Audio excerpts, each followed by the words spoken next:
Chers amis, quand vous jouez avec Satan, et quand nous dans l'église nous parlons de Satan, on ne parle pas de petites affaires bricolage. C'est pas de la rigolade. On a affaire à un ennemi réel qui envoie des puissances pour vaincre notre génération. Par la musique, par la mode, par la tenue, par le langage, par la télévision, par l'avortement, par toutes sortes de choses. Il y a un jugement terrible qui s'en vient pour tous ceux qui font la promotion de la pornographie, de l'impureté, qui vivent en concubinage, qui ne croient pas au mariage, qui se moquent de la Bible, qui disent Satan est plus fort que ton Jésus, et ainsi de suite. Il y a des places terribles qui s'en viennent en enfer et pour l'éternité. Que Dieu nous aide à comprendre la réalité du combat dans lequel nous sommes aujourd'hui. Satan agit aujourd'hui par l'alcool, par la drogue, par le sexe, par le yoga, par la musique rock, par l'hindouisme, par l'islam, par le catholicisme, par une religion sans aucune relation avec Jésus, par la foi Baha'i, par l'occultisme, par le Ouija board, par les sectes, par l'adoration des statues, par l'abus des enfants, par l'avortement, et ainsi de suite. En veux-tu, en voilà, le char est plein et l'enfer sera rempli de personnes semblables.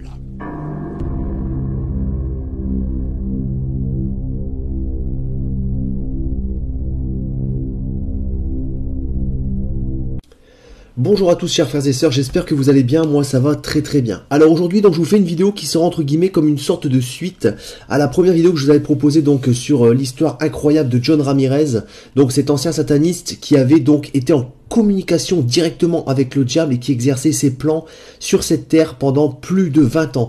Aujourd'hui cette vidéo va avoir pour but de vous expliquer, Bible en main, comment le diable fonctionne et savoir vraiment des points et des détails importants sur comment il agit dans la vie des enfants de Dieu, comment il agit dans la vie des personnes qui ne sont pas encore sur le chemin de Dieu, par exemple les païens ou les religieux, ceux qui n'ont pas réellement une relation avec le Seigneur Jésus, mais qui se disent, voilà, croyants, ils croient en Dieu, mais ils continuent à vivre une vie comme ils l'entendent, dans le péché et loin du Seigneur. Donc, ces personnes-là sont les cibles prioritaires du diable, on va le voir à travers cette vidéo, et on va voir comment le diable agit, parce que il y a différents passages bibliques qui nous expliquent comment il agit, et vous allez voir, c'est relativement surprenant. Alors déjà, il faut savoir que le diable à la base, donc Lucifer, est un ange qui a créé donc une rébellion dans le ciel, qui a été donc projeté sur la terre, et il est actuellement donc là pour, entre guillemets, tenter l'humanité, pour mettre devant les hommes le chemin du péché, le chemin donc de la mort éternelle, tandis que Dieu, lui, nous demande de ne pas suivre le péché, de nous repentir et de venir à lui. Et Dieu nous appelle, il nous tend sa main, c'est ce qu'on appelle donc le salut. Le Seigneur nous tend sa main et nous demande de venir à lui. On le voit donc dans un verset qui est très clair, dans Deutéronome chapitre 30 verset 15. « Vois, je mets aujourd'hui devant toi la vie et le bien, la mort et le mal. » Donc nous avons le libre arbitre le plus total, le choix de choisir de saisir la main de Dieu ou de choisir la rébellion, la désobéissance en choisissant le mal, en choisissant le péché, en choisissant de ne pas se repentir, de ne pas suivre les enseignements du Seigneur Jésus, de ne pas lire la Bible. Et c'est quelque chose vraiment que le Seigneur nous laisse comme choix, afin que lorsque nous serons face à lui, nous ne pourrons pas dire « je ne savais pas », parce que nous aurons tous entendu parler une seule fois dans notre vie, au moins, du Seigneur Jésus-Christ et du plan parfait de Dieu. Et nous aurons eu la possibilité de nous tourner vers lui, avec tous les gens qui auront prêché, avec la Bible qui est en disponibilité à 1 million d'exemplaires à travers le monde. Donc Dieu nous laisse vraiment le libre choix afin que son jugement soit parfait et juste. Ça, c'est très important à comprendre. Alors, il faut savoir que déjà, Jésus avait parlé plusieurs fois de Satan. On le voit dans Luc chapitre 10 au verset 18. Jésus leur dit « Je voyais Satan tomber du ciel comme un éclair. » Donc on voit que c'est un être puissant, ténébreux, machiavélique, qui se déplace à une vitesse extrême sur cette terre, donc à la vitesse de l'éclair. Donc il monte au ciel, il descend, il va d'un endroit à un autre pour voir justement, et on va le voir dans un verset, donc dans 1 Pierre chapitre 5 verset 8, « Soyez sobres, veillez, votre adversaire le diable rôde comme un lion rugissant, cherchant qui il va dévorer, qu'il dévorera. » Donc on voit qu'il se déplace et il est aux aguets, il est en train de surveiller le moindre fait et geste, surtout en priorité des enfants de Dieu, Parce que le but du diable est de vous faire perdre la vie éternelle, de faire que vous choisissiez le chemin du péché, et à partir du moment où vous choisissez le chemin du péché, vous faites partie de ses enfants. La Bible le dit très clairement, donc celui qui pêche est du diable.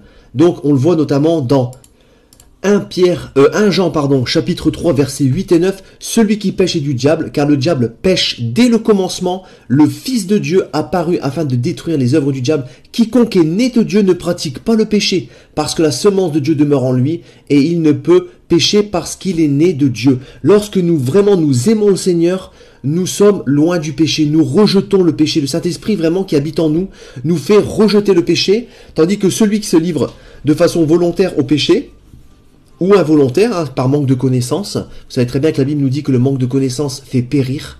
Donc c'est quelque chose qui est très important de connaître la parole de Dieu, de la maîtriser et de la méditer, ou d'écouter des enseignements.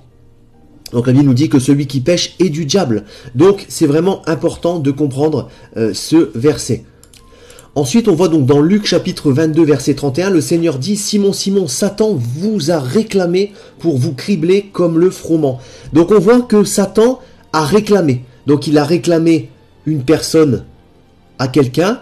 Donc à votre avis, qui est-ce? Eh bien le diable demande à Dieu de pouvoir vous cribler comme le froment, c'est-à-dire de vous persécuter, de vous attaquer.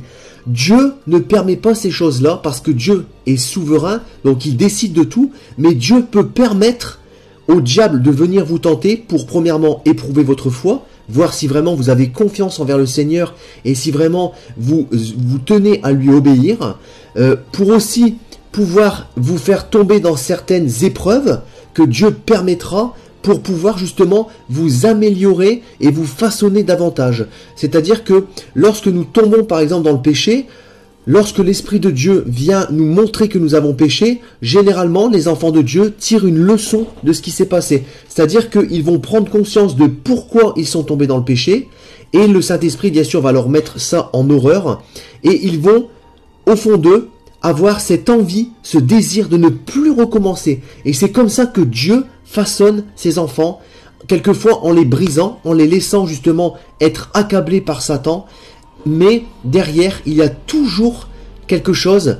La Bible nous explique que toute action concourt au bien. C'est-à-dire qu'à partir du moment où le Seigneur va permettre cette action du diable dans notre vie, c'est pour nous relever beaucoup plus fort et pour apprendre de nos erreurs. Parce que c'est comme ça qu'un enfant fait. Généralement, quelquefois, les pères laissent les enfants, voilà, un petit peu livrés à eux-mêmes, voire un peu faire des choses, découvrir la vie, et quelquefois il arrive qu'ils se blessent un peu, mais le Père derrière explique, corrige, et c'est ce que Dieu fait avec ses enfants par le Saint-Esprit, et c'est comme ça que justement on arrive un moment à marcher dans la sainteté et dans la sanctification, lorsque Dieu vraiment nous a façonnés.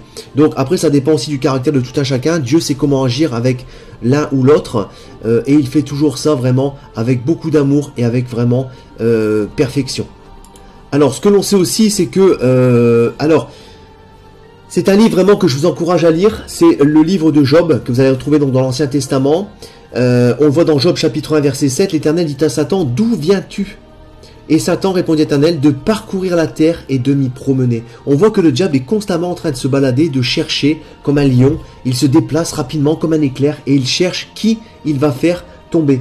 Donc on voit dans ce verset que voilà, le diable est vraiment un petit peu partout, il se balade avec son armée de démons et il essaye de faire tomber les gens dans le péché parce que le diable veut que vous périssiez avec lui. Il sait déjà qu'il va être condamné et il veut que vous tombiez avec lui dans le péché afin que vous aussi vous soyez condamnés également pour désobéissance au commandement de Dieu. Donc ça, il faut vraiment en avoir conscience également, mes frères et sœurs. Donc la Bible nous dit, qu'est-ce que nous devons faire? Jacques chapitre 4 verset 7, soumettez-vous donc à Dieu. Donc on doit se soumettre au Seigneur, à sa volonté, à l'obéissance, et résister au diable, et il fuira loin de vous. Donc on voit qu'il y a une soumission au Seigneur, une obéissance au commandement. On ne ment plus, on ne vole plus, on ne fait plus d'adultère, on ne fait plus de fornication. On obéit au Seigneur, on entretient son esprit par la prière, par des louanges, par des cantiques, comme on peut le voir notamment donc dans ce verset. Donc Donc dans Éphésiens chapitre 5 au verset 19, entretenez-vous par des psaumes, par des hymnes et par des cantiques spirituels chantant et célébrant de tout votre cœur les louanges du Seigneur. C'est ainsi que nous entretenons notre esprit. La Bible nous dit vraiment d'entretenir notre esprit afin de ne pas retomber dans le péché et afin de dompter notre chair. Parce que notre chair est faible aussi, notre corps, notre être humain a envie de faire des choses qui sont pas toujours bien parce que le diable vient nous tenter. Mais nous devons pour cela entretenir notre esprit pour justement dompter notre chair. Si nous ne pratiquons pas notre foi et notre relation avec le Seigneur Jésus, inéluctablement le diable finira par nous faire tomber dans le péché ou nous finirons par écouter notre chair. Donc ça, c'est vraiment important de le comprendre. On ne peut pas vivre une relation avec le Seigneur. D'ailleurs, la Bible nous dit aussi donc que une foi sans œuvre est une foi morte. On le voit notamment donc dans Jacques chapitre 2 verset 26, comme le corps sans l'âme est mort, de même la foi sans les œuvres est morte. Donc les œuvres bien sûr c'est prêcher l'évangile, c'est aider les gens par exemple à traverser la rue, aider notre prochain, donner de l'amour. Voilà, c'est toutes ces bonnes œuvres qui viennent par-dessus la grâce du Seigneur Jésus et de notre foi. C'est vraiment comme ça que nous pouvons réussir à vaincre le diable. Donc ça, on doit aussi en avoir fortement conscience. Alors s'il y a bien un livre que je vous encourage à lire pour comprendre comment le diable fonctionne, c'est le livre de Job. Il faut savoir que dans ce livre, vous allez retrouver comment le diable fonctionne. Il est monté, donc, pour vous résumer rapidement, voir le Seigneur, parce que le Seigneur se plaisait avec un de ses serviteurs, donc Job, qui était donc un homme intègre et dans la foi vraiment, qui aimait le Seigneur et qui s'est donné corps et âme chaque jour pour lui. Et Satan est venu voir Dieu pour lui demander: oui, mais regarde, Job a plein de richesses. Si tu me permets d'enlever ces richesses, tu verras qu'il reniera sa foi. Et en fait, Dieu a dit: ok, je te laisse l'éprouver, mais par contre ne touche pas à sa vie. Donc Dieu permet des petites actions. Satan est descendu, a retiré toute la richesse de Job, et le Seigneur a pu montrer au diable que Job continuait dans sa foi, dans la charité et dans l'amour pour le Seigneur, malgré le fait qu'il s'était retrouvé dans la pauvreté la plus totale. Alors Satan a voulu tenter une deuxième fois le Seigneur en lui disant: Seigneur, Dieu Tout-Puissant, je te demande maintenant de me laisser lui donner une maladie afin que derrière il puisse non plus être dans la foi mais te maudire. Donc là, qu'est-ce qui s'est passé? Le Seigneur a accepté également, toujours en lui disant bien sûr de ne pas toucher à la vie de Job. Donc là, Job a attrapé un ulcère malin qui l'a couvert donc de la tête aux pieds, dont il a beaucoup souffert, et il a continué malgré tout dans sa foi. Donc là, cette histoire n'est pas à prendre au premier degré où Dieu est sévère et Dieu permet à Satan de faire des choses méchantes envers l'être humain. Ce n'est pas comme ça que ça fonctionne. Dieu permet, comme je vous disais, des petites tentations que le diable vient nous donner pour pouvoir nous éprouver, pour pouvoir tester notre foi, notre fidélité, mais aussi pour nous façonner surtout. C'est surtout pour nous façonner et nous faire grandir dans notre foi. Nous avons besoin de correction, comme un père donne des corrections à ses enfants lorsqu'il désobéit, et c'est comme ça que le Seigneur nous façonne et nous amène à la repentance sincère et totale. Donc ça, faut vraiment bien le comprendre. Le Seigneur n'est pas méchant, le Seigneur ne permet pas au diable de nous détruire, loin de là. Dieu ne concourt pas au mal, mais Dieu permet ces choses-là afin que nous grandissions et que nous soyons sauvés. Nous devons bien comprendre ces choses-là. Donc le livre de Job, vraiment, je vous encourage à le lire. C'est vraiment un livre captivant et vous allez voir justement comment cet homme a eu une foi incroyable envers le Seigneur. Donc voilà ces choses-là que je voulais vous expliquer, mes frères et sœurs. Il faut vraiment bien le comprendre.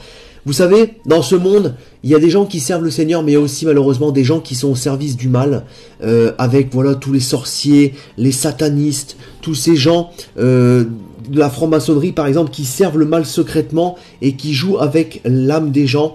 Donc il faut savoir que le diable ne donne jamais rien gratuitement, et généralement quand il donne les pouvoirs à des gens comme ça, à des satanistes ou des serviteurs, eh ben il y a toujours derrière une monnaie d'échange et un retour que le diable attend.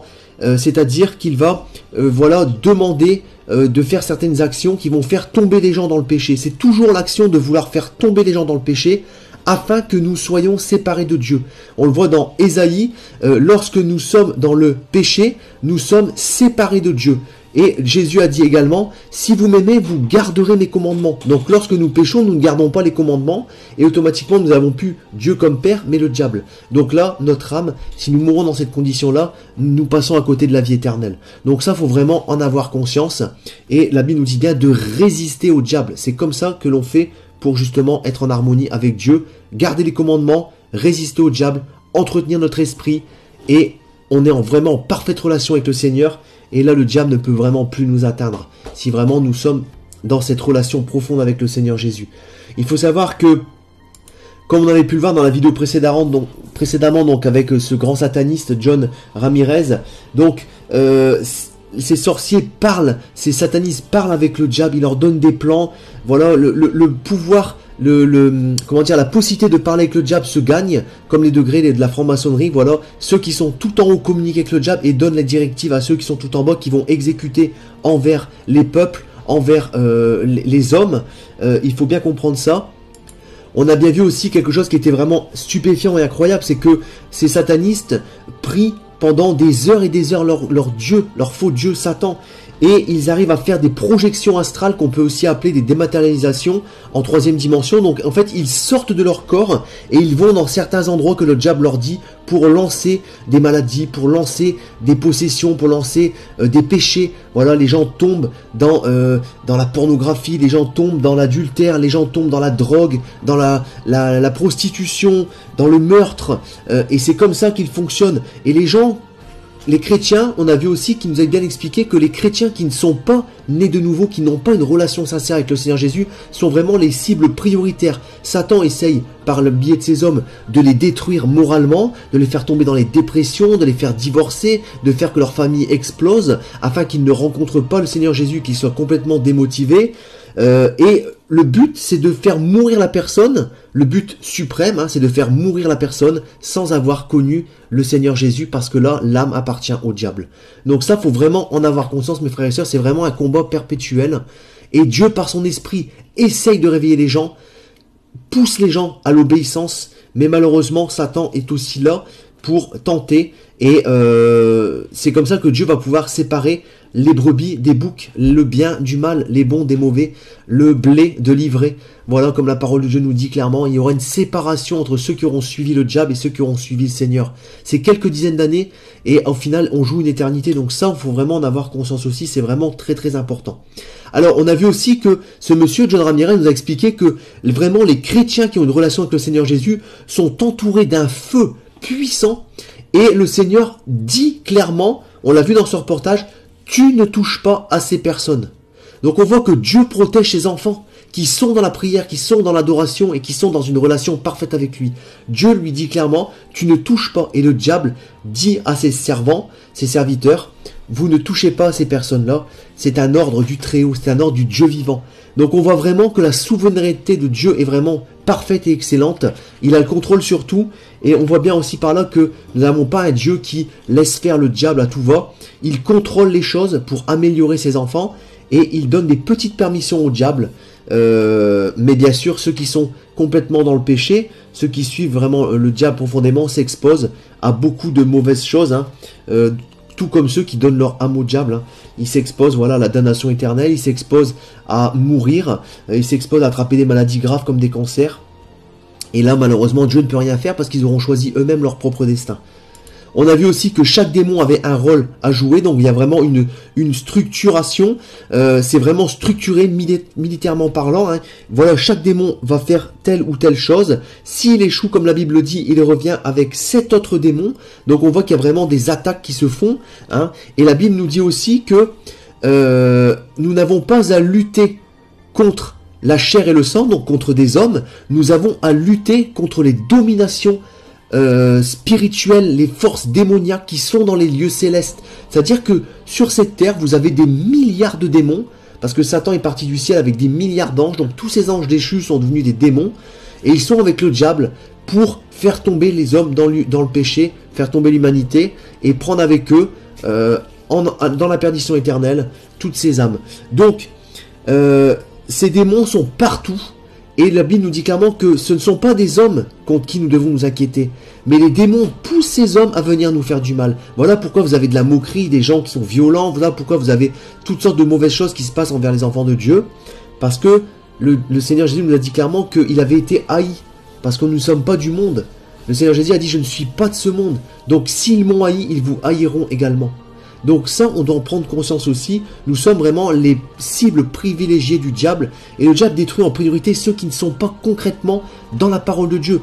Ce sataniste nous a expliqué, cet ancien sataniste nous a expliqué clairement que les gens qui n'avaient pas des vies de prière et de jeûne, qui faisaient que la prière par exemple, ou les gens qui n'avaient pas vraiment de relation avec le Seigneur Jésus, étaient des chrétiens faibles qui étaient très très faciles à détruire. Voilà pourquoi nous devons avoir vraiment cette pure relation, main dans la main avec le Seigneur Jésus, pour vraiment lui être agréable par l'obéissance. Et c'est ainsi que Dieu nous protège. Quand nous sommes reconnus par le Seigneur comme quelqu'un de juste, nous sommes protégés. Dieu ne permettra pas que le diable vienne nous tenter au-delà de nos limites et vienne nous détruire. Comme par exemple les gens religieux qui pratiquent leur religion, qui sont dans le péché, ces gens-là sont vraiment exposés. Donc on a vu que les satanistes peuvent discuter des nuits entières avec le diable. Il expliquait que le diable rentre dans la pièce et qu'il y a donc une discussion qui se fait pour les plans. Donc le Satan donne ses plans, c'est vraiment stupéfiant. Et on a vu aussi qu'il a témoigné qu'il y avait des docteurs, des avocats, des juges, des policiers, des politiciens, des chanteurs très connus qui faisaient de la sorcellerie, qui lançaient des sorts sur les gens. Donc c'est vraiment, vraiment, vraiment incroyable et stupéfiant.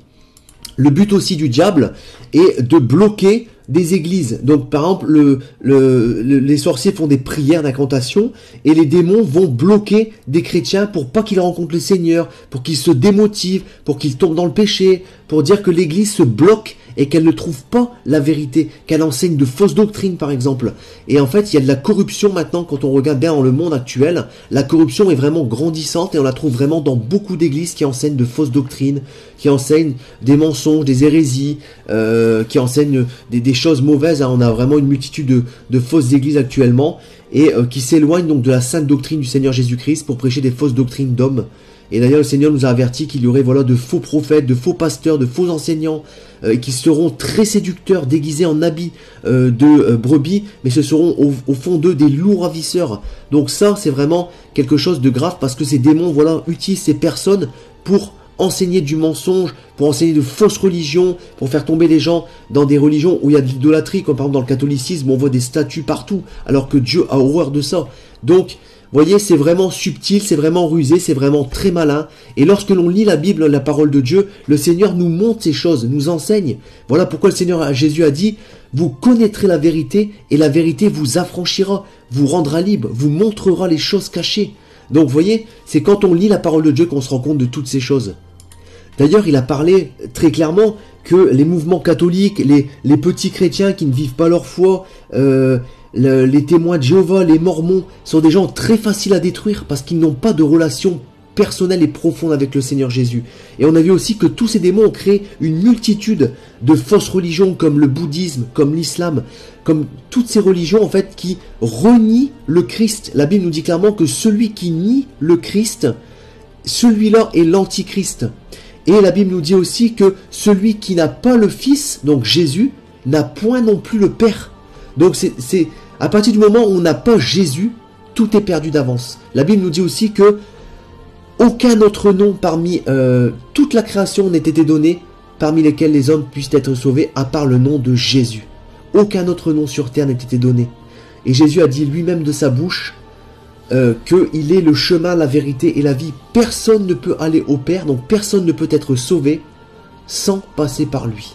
Donc voilà, c'est des phrases claires. Et les satanistes témoignent de ces choses de façon claire. On voit par là aussi que la Bible est le seul livre de la vérité aujourd'hui.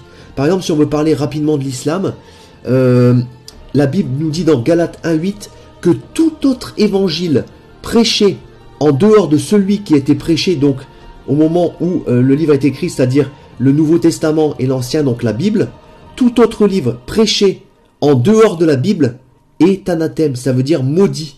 Donc l'islam est arrivé 600 ans après, donc selon la Bible, l'islam est maudit. C'est un livre maudit. Et nous savons que le prophète Mohammed a reçu une révélation par un ange et que le diable a la possibilité de se déguiser en ange de lumière. Donc vous voyez que même ce sataniste nous dit clairement qu'il y a un démon derrière l'islam, il y a un démon derrière le bouddhisme, il y a un démon derrière le catholicisme. Ce sont des fausses religions qui enseignent à suivre des principes qui ne sont pas de Dieu.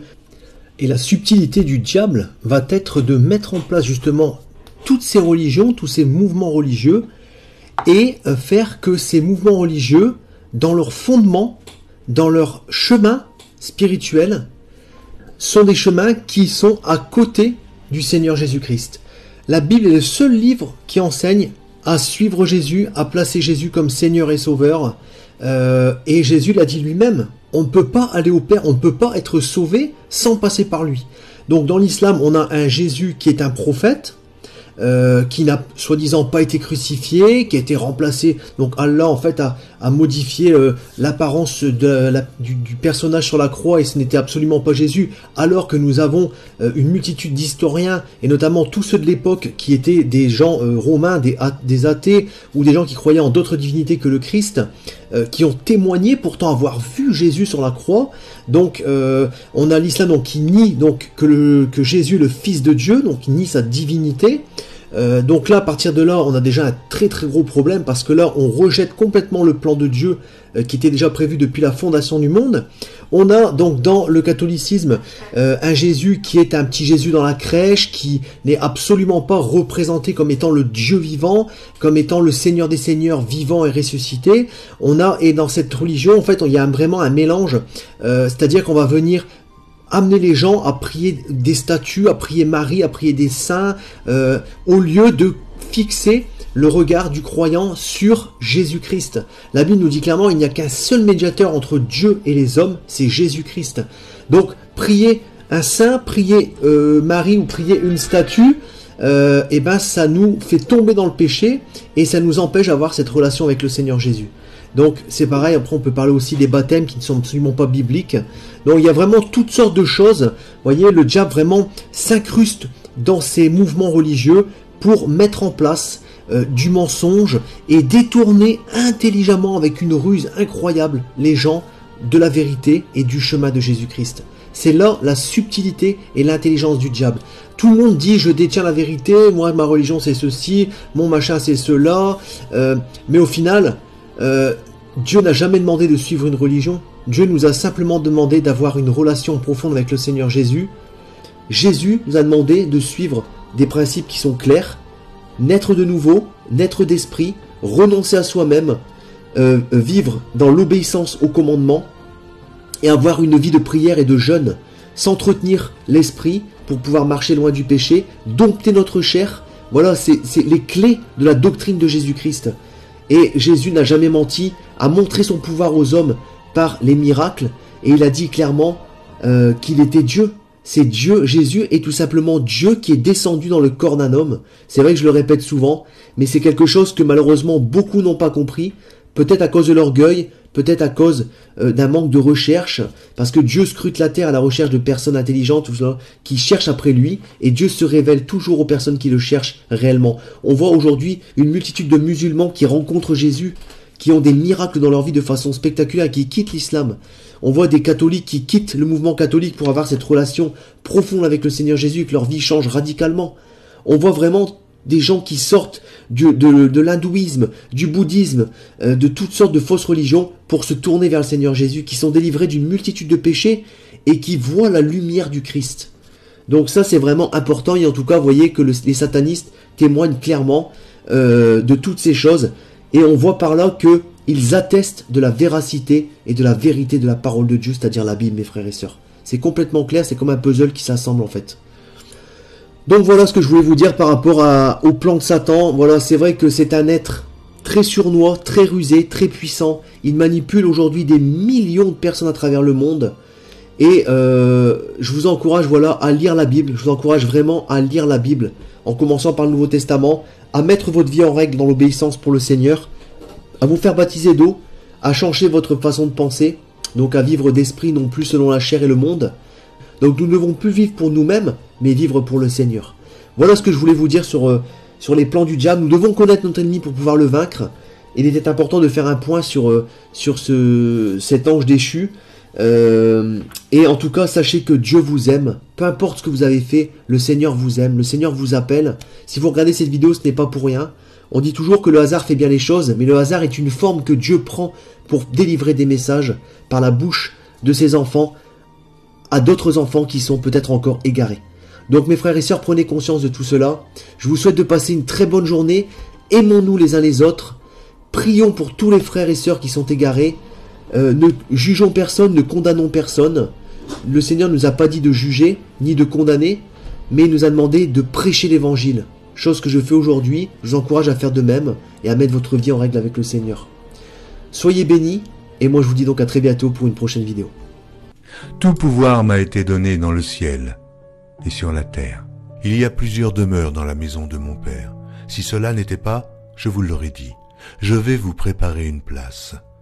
Et lorsque je m'en serai allé et que je vous aurai préparé une place, je reviendrai et je vous prendrai avec moi, afin que là où je suis, vous y soyez aussi. Vous savez où je vais, et vous en savez le chemin.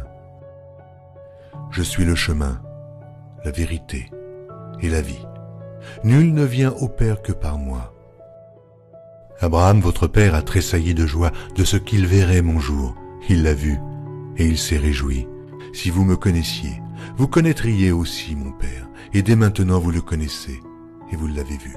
Et je vous le dis, avant qu'Abraham fût, je suis. Seigneur, montre-nous le Père, et cela nous suffit. Jésus lui dit, il y a si longtemps que je suis avec vous, et tu ne m'as pas connu, Philippe. Celui qui m'a vu a vu le Père. Comment dis-tu, montre-nous le Père? Cette bonne nouvelle du royaume sera prêchée dans le monde entier pour servir de témoignage à toutes les nations. Celui qui croira et qui sera baptisé sera sauvé, mais celui qui ne croira pas sera condamné. Je m'étonne que vous vous détourniez si promptement de celui qui vous a appelé par la grâce de Christ pour passer à un autre évangile. Aucun mensonge ne vient de la vérité.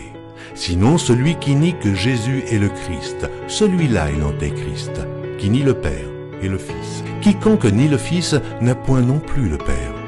Quand un ange du ciel annoncerait un autre évangile que celui que nous vous avons prêché, qu'il soit anathème. Moi, Jésus, j'ai envoyé mon ange pour vous attester ces choses. Je le déclare à quiconque entend les paroles de la prophétie de ce livre. Si quelqu'un y ajoute quelque chose, Dieu le frappera des fléaux décrits dans ce livre. Et si quelqu'un retranche quelque chose des paroles du livre de cette prophétie, Dieu retranchera sa part de l'arbre de la vie et de la ville sainte décrits dans ce livre. Ces paroles sont certaines et véritables. Et le Seigneur, le Dieu des esprits des prophètes, a envoyé son ange pour montrer à ses serviteurs les choses qui doivent arriver bientôt. Et voici, je viens bientôt. Heureux celui qui garde les paroles de la prophétie de ce livre.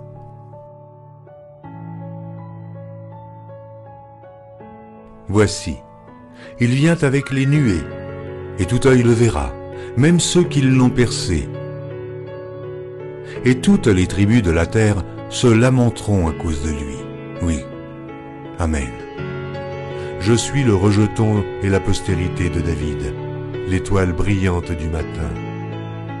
Je suis l'alpha et l'oméga, dit le Seigneur Dieu, celui qui est, qui était et qui vient, le Tout-Puissant, le premier et le dernier, le commencement et la fin. Que la grâce du Seigneur Jésus soit avec tous. Moi, Jésus, je viens bientôt. Vous êtes d'en bas, moi je suis d'en haut. C'est pourquoi je vous ai dit que vous mourrez dans vos péchés. Car si vous ne croyez pas ce que je suis, vous mourrez dans vos péchés.